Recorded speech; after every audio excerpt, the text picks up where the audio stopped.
Good morning, Lavaca County. Welcome back to this week's episode of Have You Heard? I'm Grace Nicky. And I'm Brent Chilicek. We want to take a deeper look into spring sports here at Hallettsville. We brought in Mr. Chuck Groff. Mr. Groff, how are you? I'm happy to be here, and I'm glad I lived up to the dress code. Oh, yeah. I just dressed like Sunday. So, yeah, Perfect. go ahead. Let's get into depth on spring sports. We can start with softball. Where are they looking at right now? And Well, they're looking at a tie with Columbus for first place, okay? Someone said they're not going to have a playoff. So I don't know if there's a district rule where you go by like positive points in Right. football. Right. So I don't know what they're going to do. That's just, I heard they said. Gotcha. And then baseball. They're Well, standing. I'm going to Vanderbilt tonight, straighten y'all out. Well, I tell you what, this is not a good time of year to be playing. Not good.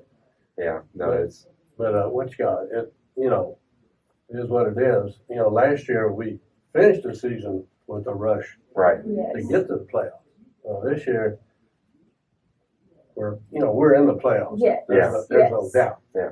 But right now we want seeding. So Absolutely. Exactly. you know what that is.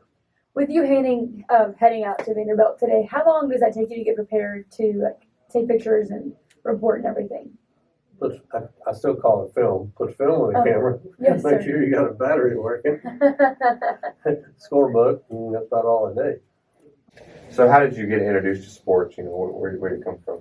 Well, writing, okay. When I was a kid, my mother bought me a football magazine. I was about 8 years old or whatever. And we didn't have a television, which was very common back in the day. I'd go to the neighbors to watch baseball, football, well, even NBA basketball. But anyway, it was in the early 1970s. I had gotten out of the Army, and I always, by the way, I was the editor for my school newspaper. Right. I was always into journalism. So in the 70s, the Tribune, after football season, there was nothing in there in sports. So I took it upon myself to start, I got with the coaches. They would leave, they even gave me a key to the gym where, they would leave me the scorebook where, write a story off that. And I still do that, but I still do that today. But all you got to do is send me a scorebook or whatever, and I can write a story off that. But anyway, I worked for the railroad 16 years, and I quit to do this. It took me 15 years to make what I did on the railroad. Yeah. But anyway, no, the thing about it, meeting the kids, like y'all, coaches, I mean, that's priceless. Man, I've met a lot of people. This is my 50th year, 37 full time. Mm-hmm. So, I went track meet the other day, man. I know everybody. There's some good ones and there's some bad ones, but that's a yokel. No, I didn't say that. But anyway, Sorry. no, I like him. No, but so my first byline, 1972. Mm-hmm. Brandon played Van Vleck and Al Campbell. Man, I still got that clipping. And we got beat. We had a running back named Sweetie Williams.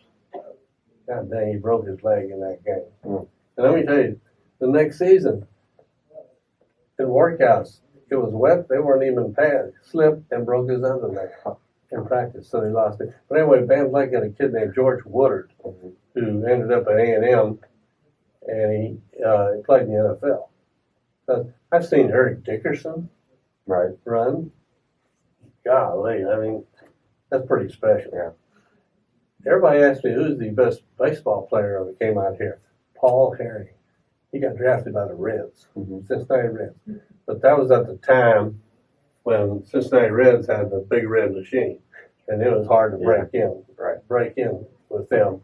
So he was in AAA a number of years, and finally ended up playing in Mexico. But the Herring family, there was 12 kids, and golly, you're talking about a bunch of athletes. Jeez, but anyway, What year was that?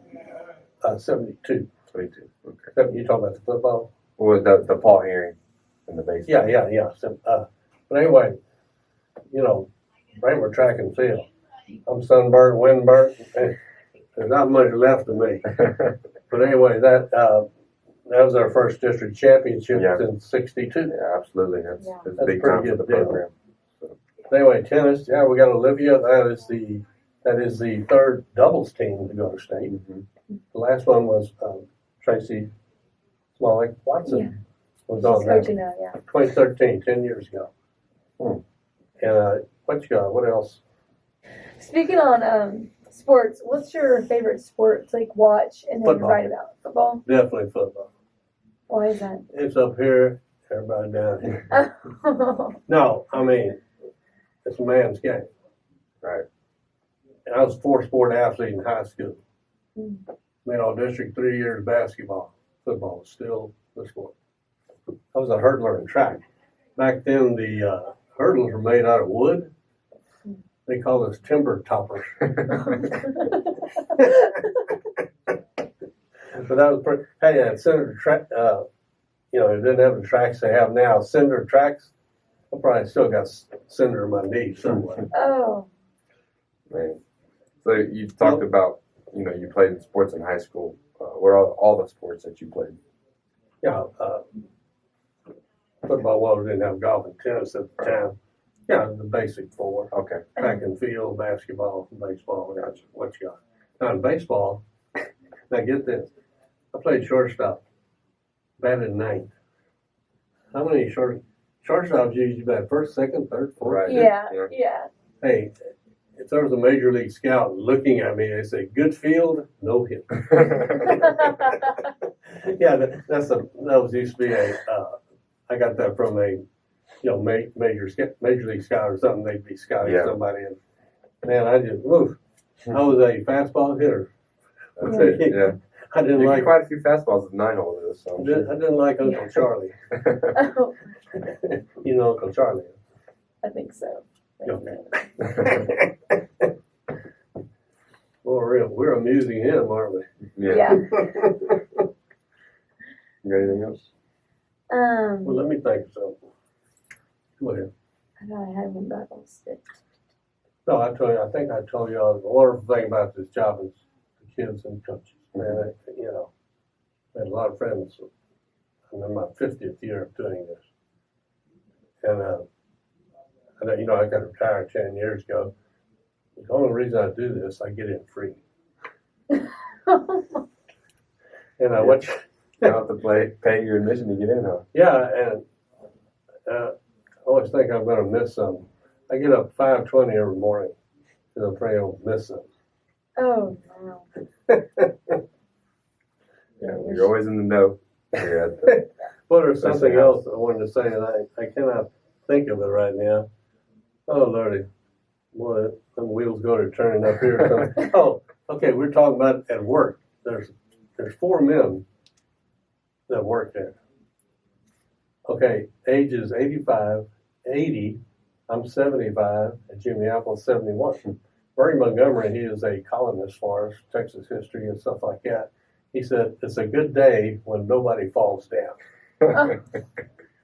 And that was, and then Murray said the other day, he said, I'm so old I forgot how to walk. Sometimes I forget how to walk.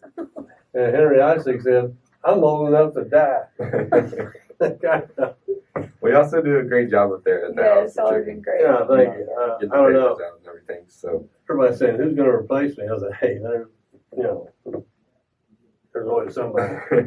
But, might be a couple in this class. You never know.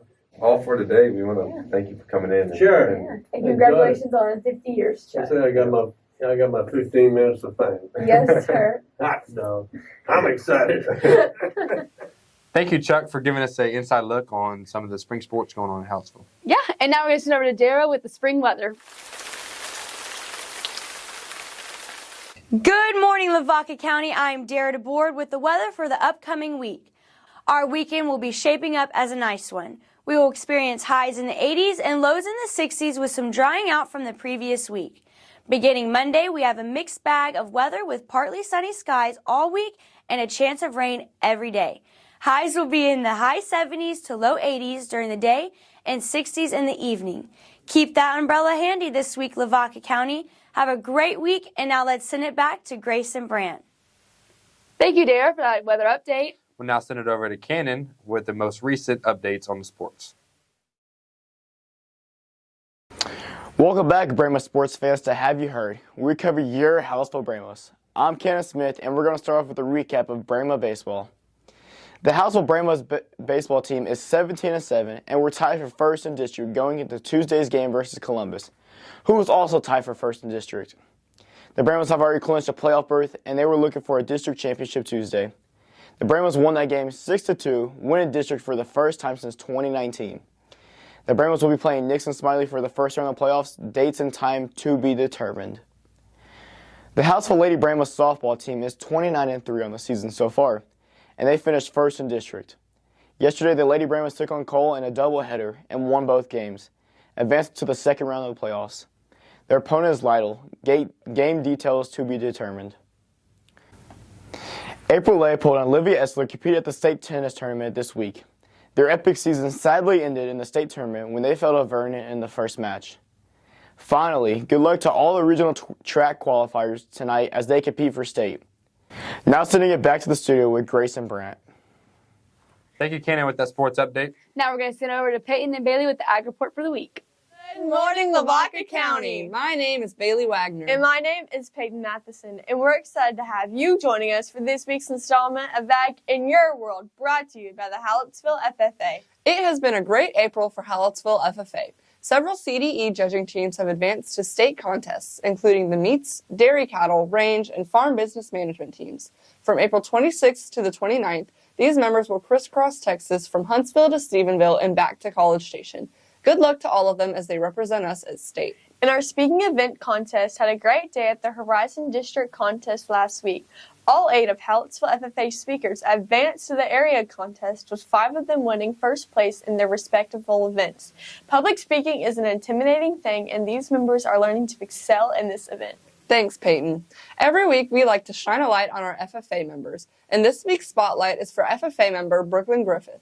Brooklyn has participated in the chapter conducting LDE team, the Floriculture CDE team, and has exhibited goats as her SAE project. She is also a member of the HHS powerlifting team. She will be pursuing a career in nursing. And we'll close with the Ag News of the Week. Higher interest rates are beginning to put pressure on farmers and ranchers as rates climb above 7%. As spring arrives across the country, farmers who are producing seeds, fertilizer, and supplies are finding their loans will be cut into profits steeply this year. Farmers and ranchers will need to look for ways to save money as these higher interest rates look to continue for a foreseeable future. That brings us to the end of our time here today with you. Thanks for tuning in, and we will look forward to having you back next week for Ag in Your World. Brought to you by the Hallettsville FFA. Thank you, Peyton and Bailey, for that Ag Report for the past week. Yeah, and recently the Hallettsville had their annual Fiddler's Frolics celebration with country star Mike Ryan performing there on Saturday night. Grace, did you get a chance to go? Yes, I did get a chance to go see him. I got some tickets to go inside, and it was a really good turnout. We had a lot of Halletts, Shiner and everybody else came by, and good crawfish, of course, good food, and good seeing everybody show up. You didn't play your fiddle? I did try learning, but I did not. Oh, no. Yeah, Grace. So May 2nd is National Teacher Appreciation Day, and National Teacher Appreciation Week is May 8th through 12th. During this time, we would like to recognize our teachers here at HISD and throughout Lavaca County for their hard work and dedication to our school. Make sure to thank a teacher when you see them. Back over to Grace and Caitlin with this week's book report. Thank you, Brant, for giving us a look at Teacher Appreciation Week that's coming up. And now we're here with Caitlin. How are you doing today? I'm doing good. Thank you, Grace. And she's going to give us an inside look on the book report for the week. So this book report for the week, I am Caitlin Ward. I'm president of Library Committee. And recently we've been trying to do more outreach with the books in the library. So I have a little blurb pulled up here just to tell you a little bit about one of my favorite series currently. It's called The Red Ruby Trilogy. 16-year-old Gwen lives with her extended and rather eccentric family in an elusive London neighborhood. In spite of her ancestors' peculiar history, she's had a relatively normal life so far. The time-traveling gene that runs like a secret thread through the female half of the family is supposed to have skipped over Gwen, so she hasn't been introduced to the mysteries and can spend her time hanging out with her best friend, Leslie. It comes as an unwelcome surprise when she starts taking sudden, uncontrolled leaps into the past. She's totally unprepared for time travel, not to mention all that comes with it. Fancy clothes, archaic manners, a mysterious secret society, and Gideon, her time-traveling counterpart. So that book has been one of my favorites ever since I was younger. It's a really good series if you're wanting to get into more fantasy, and it has like a little bit of romance in there. I'd say it's better for a more probably freshman and sophomore aged audience. And luckily, with the end of school coming up, it's a pretty quick read, so you can definitely get through it pretty fast. Yeah, Yeah, it sounds like a really interesting series. Definitely have to look into it. Thank you very much. Yes, ma'am. Thank you. And now we're going to send it over back to Brant. That's all for this week's episode of Have You Heard? Once again, I'm Brant Chilishek. I'm Grace Indicke. Make sure to tune in next time at Milwaukee County.